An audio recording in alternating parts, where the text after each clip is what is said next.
আজকে আমি যে মাছের রান্নাটি করব সেটি হচ্ছে চিতল মাছের তেল ঝাল। চিতল মাছটা আমি ভালো করে ধুয়ে নুন হলুদ মাখিয়ে রেখে দিয়েছি। এর মধ্যে একটু আদা রসুন বাটা দিয়ে আমি একটু মাখিয়ে রেখে দেবো। আদা রসুন বাটা দিয়ে আমি একটু মাখিয়ে রেখে দিলাম।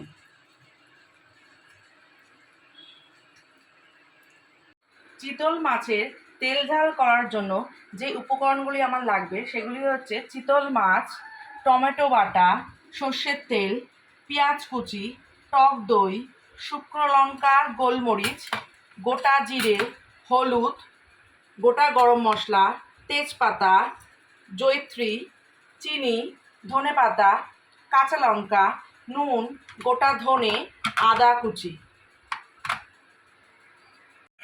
চিতল মাছটি রান্নার জন্য কড়াইটা গরম করে আমি তেল দিয়ে দিলাম, সর্ষের তেল। সর্ষের তেলটা দিয়ে আমি তেলটা গরম করতে দেব।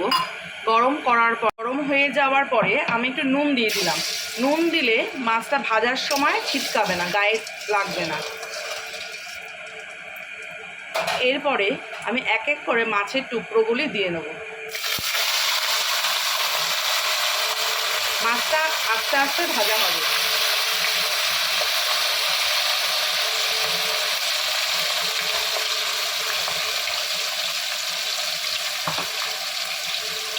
চিতল মাছগুলি আমার সব ভাজা হয়ে গেছে। ভাজা হয়ে যাওয়ার পর আমি এই মাছগুলো তুলে রাখছি।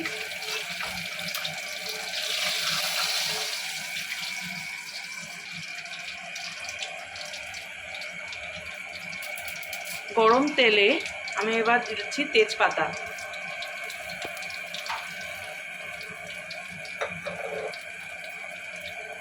দারচিনি, জয়িত্রী,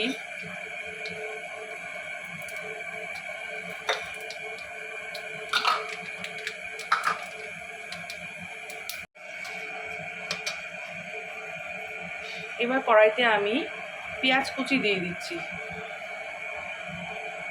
কুচানো পেঁয়াজগুলো এবার দিয়ে দিলাম। কুচানো পেঁয়াজটা দেওয়ার পরে একটু নাড়াচাড়া করে নেব।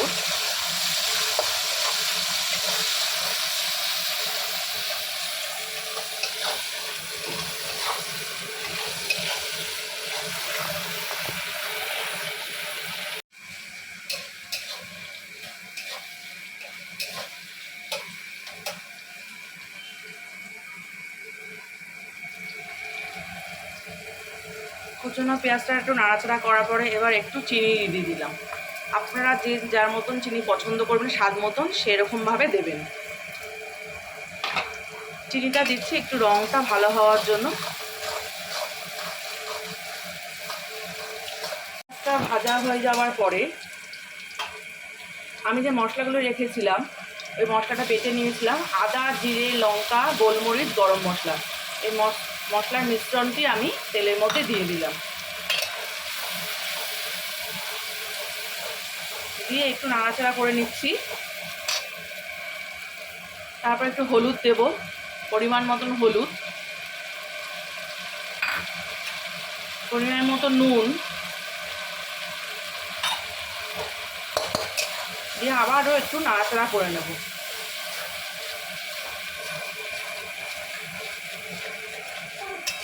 আমরা সবসময় একটু বাটা লঙ্কা ব্যবহার করি, গুঁড়ো লঙ্কাটা কম খাই, গুঁড়ো মশলাটাই একটু কম খাই। সব মশলাই আমরা বেটে রান্না করি। এরপরে দিয়ে দেবো টমেটো বাটাটা, টমেটো পিউরিটা দিয়ে দেবো মশলার মধ্যে। এইবারে আস্তে আস্তে মশলাটা কষাতে হবে। মশলাটা আমার কষানো হয়ে গেছে। গ্যাস কমিয়ে আস্তে আস্তে কষাবেন, মশলাটাও ভালো হবে। মশলাটা কষাবার পরে এবার আমি একটু টক দই নিয়ে নেব। টক দইটা আবার মশলার মধ্যে দিয়ে দিলাম, দিয়ে একটু আবার নাড়াচাড়া করে নেব।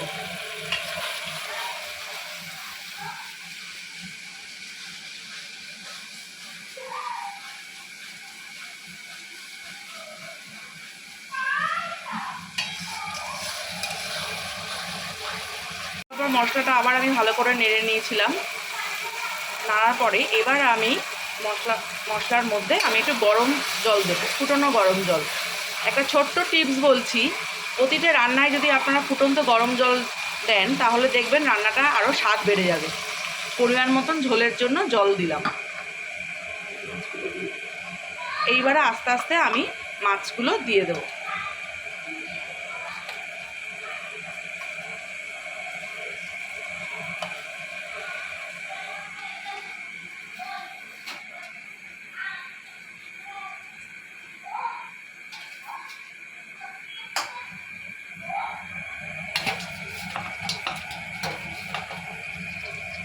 মাছগুলো দেওয়ার পরে একটুখানি ফুটলে আমি এবার নামিয়ে নেব। ঝোলটা ফুটে গেছে এবার দেখুন লাস্টে নামানোর আগে আমি কাঁচা লঙ্কা আর ধনেপাতা দেব। ঘি দিলাম, নামানোর আগে একটু ঘি দেবেন আর ধনেপাতা দেবেন সামনে,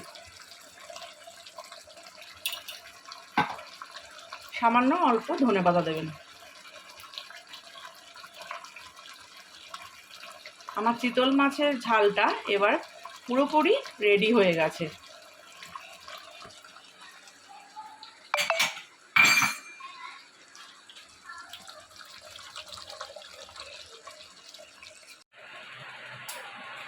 মাছটি আমার পরিবেশনের জন্য রেডি হয়ে গেছে। চিতল মাছের তেল ঝাল আপনারা এরকমভাবে রান্না করে খাবেন, খুব ভালো লাগবে।